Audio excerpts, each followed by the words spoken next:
Alors, Patrick Le Yarrick, sur cette loi travail, est-ce que c'est effectivement un dialogue de façade? Est-ce que c'est la mère des batailles, cette loi? C'est un dialogue de façade et d'autre part, ce n'est pas une loi travail, c'est une loi de destruction du Code du travail, ce qui n'est pas tout à fait pareil, pour aligner notre droit du travail sur ce qui se fait dans les pays européens en général, voire à la moyenne mondiale.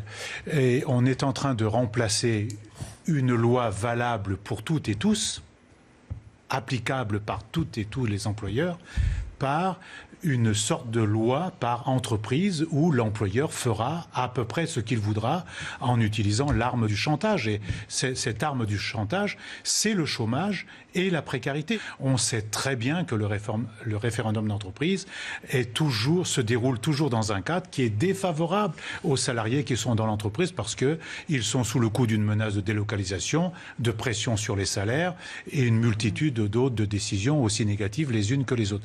Donc c'est une loi de destruction du Code du travail. D'accord avec ça, Pierre? Non, pas du tout. Moi, je suis un élu de terrain. Dans ma 18e circonscription, j'ai rencontré beaucoup de chefs d'entreprise, des commerçants, des artisans, des hommes et des femmes qui ont des petites TPE. Qu'est-ce qu'ils disent? Simplifiez-nous la vie. Donc l'idée, c'est la simplification administrative et cette loi travail va s'y attaquer. Ils disent quoi d'autre? Ils disent baissez-nous les charges, on a un problème de compétitivité. Il va falloir s'y atteler. Non, mais s'il s'agissait de simplification, oui, il y a besoin de simplification.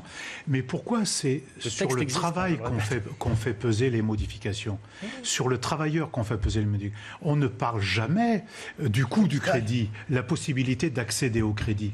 Et quand on a accédé au crédit, on paye des taux d'intérêt exorbitants au regard même du crédit que octroie la Banque Centrale Européenne aujourd'hui. Vous employez le mot charge sociale. Moi, je suis contre ce mot charge. Ce n'est pas une charge, c'est une cotisation sur le salarié. Il faut être compétitif aussi. Oui, mais il faut être compétitif. Si vous ne raisonnez que comme ça, effectivement, il faut aller, dans la précarité. Il faut peut-être essayer, chômage. non, pas de précarité, essayer ce qui a fonctionné ailleurs et surtout simplifier. Mais ailleurs, et donner c'est la une chance précarité. à tous celles et ceux qui n'ont pas eu tous les d'emploi quatre, d'avoir un d'avoir emploi. participé à ce débat.